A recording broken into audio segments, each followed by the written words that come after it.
చిచి, ఇలాంటి వెధవలతో కాపురం చేసే కంటే పుట్టింటికి వెళ్లిపోవడమే బెటరు. ఎవరి పుట్టింటికక్క? అయ్యో, మా పుట్టింటికి. మీ పుట్టింటికి నేను రావడం ఎందుకు? అయ్యో, నేను వెళ్తానన్నది మా పుట్టింటికి. ఇప్పుడు పుట్టింటికి వెళ్లాల్సిన అవసరం ఏమొచ్చిందక్కా? ఇంతకన్నా ఏం కావాలి మధు? రంభలాంటి పెళ్ళాన్ని పెట్టుకుని మా ఆయన మళ్ళీ వెనకాల పడుతుంటే చూస్తూ ఎలా ఊరుకుంటాను చెప్పు? ఊర్వశి లాంటి పెళ్ళాన్ని పెట్టుకొని మా ఆయన ఆ మళ్ళీ చుట్టూ తిరుగుతూ ఉంటే వాడితో కాపురం ఎలా చేయాలి మధు? అందుకని పుట్టింటికి వెళ్ళిపోతారా? వెళ్తే మీ భర్తలు మారిపోతారా? ఆ మళ్ళీ వెనుకపడ్డం మానేస్తారా? మీరు వెళ్ళిన మరుక్షణం ఆ మల్లితో చెట్ట పట్టలేసుకుని తిరుగుతారు. అప్పుడు మీరు శాశ్వతంగా పుట్టింట్లోనే ఉండిపోవాల్సి వస్తుంది. అమ్మో, అయితే మమ్మల్ని ఏం చేయమంటావు మధు? తిరుగుబాటు. ఎక్కడ తిరగాలి మధు? ఎన్నిసార్లు తిరగాలి మధు? అయ్యో, తిరుగుబాటంటే గిరగిరా తిరగడం కాదక్కలు. అత్తయ్య గారి మీద తిరుగుబాటు చెయ్యాలి అంటున్నాను. తిరుగుబాటు చేయాల్సింది ఆ మల్లి మీద కదా, అత్తయ్య గారి మీద అంటావేంటి? భర్తల్లో మార్పు రావాలంటే ఆస్తి మన చేతికి రావాలక్కలు. అప్పుడే ఆస్తి కోసమైనా మన చెప్పు చేతుల్లో పడుంటారు. అలా జరగాలంటే అత్తయ్య గారు ఆస్తి పంపకాలు చెయ్యాలి. ఆవిడ ప్రాణం పోయినా చెయ్యదు. అందుకే తిరుగుబాటు చేస్తున్నాం. ఎలా? అత్తయ్య గారిని ఆస్తి మొత్తం వాటలు వేయమని అడుగుదాం. నాచురల్ గా పోండి అంటారు. బెదరిద్దాం, చేతనింది చేసుకోపోండే అంటారు. బ్లాక్ మెయిల్ చేద్దాం. అప్పటికి మాట వినకపోతే ఆమెను చంపేద్దాం. అంతే కదా? కోసిని చంపేయడం అంటే అంత ఈజీ అయిపోయింది నీకు? అవునక్క, తెలియక చెప్పినా శిరీషక్క చెప్పిందే కరెక్ట్. మన మాట వినకపోతే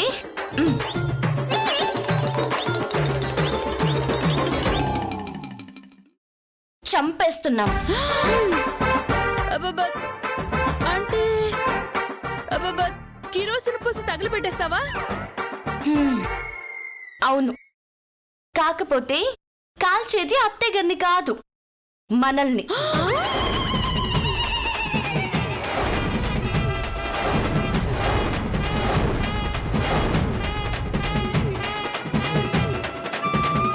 అంటే ఆత్మహత్య?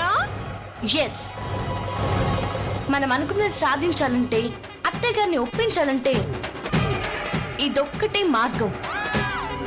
ఆస్తి వస్తే తప్ప మన భర్తలు మారరు. కాబట్టి ఇలా బ్లాక్మెయిల్ చేయక తప్పదు. మన కాపురం కాపాడుకోవాలంటే ఏం చేసినా తప్పులేదు. సరే వెళ్దాం పద మధు. అక్కలు, ముందు లగేజ్ లోపల పెడదాం. పదండి. రావే.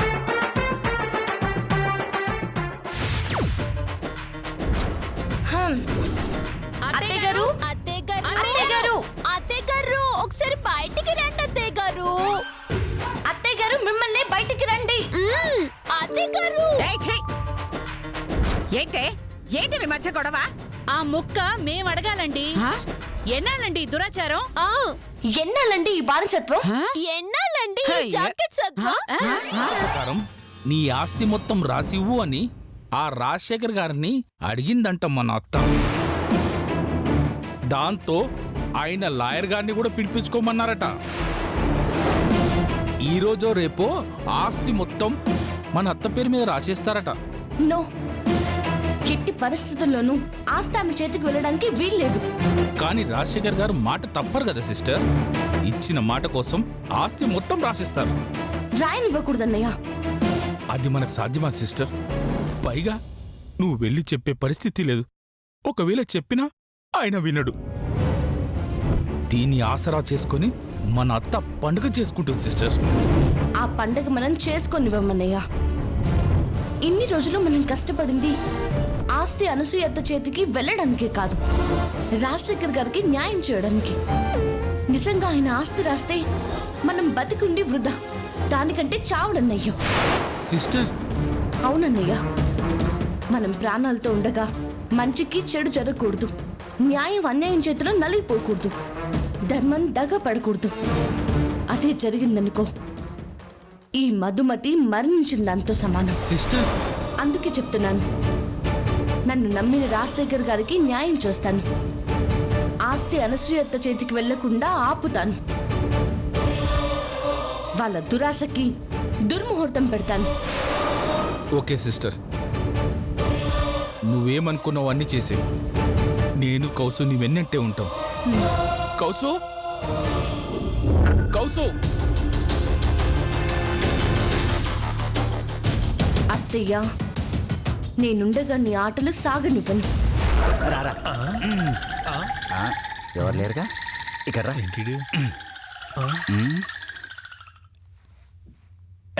ఏదో చెప్తా అని తీసుకొచ్చావు, ఇలా చెప్తున్నావు ఏంట్రా విషయం?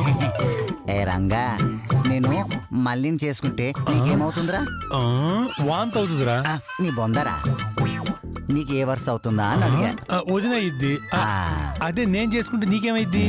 నా మరదలవుతుందిరా. కానీ నేను చేసుకున్న తర్వాత నువ్వెలా చేసుకుంటావురా? నీ తర్వాత కాదు, నీకన్నా ముందే చేసుకుంటాను. ఏడ్చావు, మళ్ళీ నాదిరా. ఆహా, నువ్వు కొనేసావా? అయినా పెళ్ళై పెళ్ళం ఉండంగా రెండో పెళ్లి చేసుకుంటూ నేరం రా. అబ్బచ్చా, మరి నీకు పెళ్ళయింది కదరా? ఎవరో ఆ కొంగమోహందా, దానికి విడాకులు ఇచ్చేస్తున్నాను. నన్ను కొంగమొహం అంటావురా? నీదేరా కొంగమొహం? నేను దానికి విడాకులు ఇచ్చేస్తా. రే, నా పెళ్ళానికి నువ్వు విడాకులు ఇవ్వడం ఏంట్రా? నోరు మీరా, నేను విడాకులు ఇస్తా అన్నది నా పెళ్ళానికి రా. ఓహో, పాపం రా, దేవతలాంటి వద్దు, నీకు అన్యాయం చేస్తావా? అది దేవత ఏంట్రా, మేకప్ లో ఉన్న దెయ్యం రా. దాని మేకప్ లేకుండా చూడు, అబ్బో, దేవతనో దెయ్యమో అర్థమవుతుంది. నన్ను దెయ్యం అంటావా? కోతి మొహమాడ, చెప్తారా నీ పని? అంటే మళ్ళీ వదలవా? డీప్ గా లవ్ చేస్తున్నారా? మరి వదిన విడాకులు ఒప్పుకోకపోతే? మరి మా మరదలు విడాకులకు ఒప్పుకోకపోతే? ఏ పశువులు ఇంజక్షన్ ఇస్తాను రా, అప్పుడు కోతిలాగానో కుక్కలాగానో మారిపోతుంది. ఆ వంకతో వదిలిచ్చేసుకుంటా. అంత ప్లాన్ వేసావా? అమ్మ రంగా, నీ బుర్రలో ఇంత వింత ఆలోచనలున్నాయా? మరి నువ్వేం చేస్తావురా?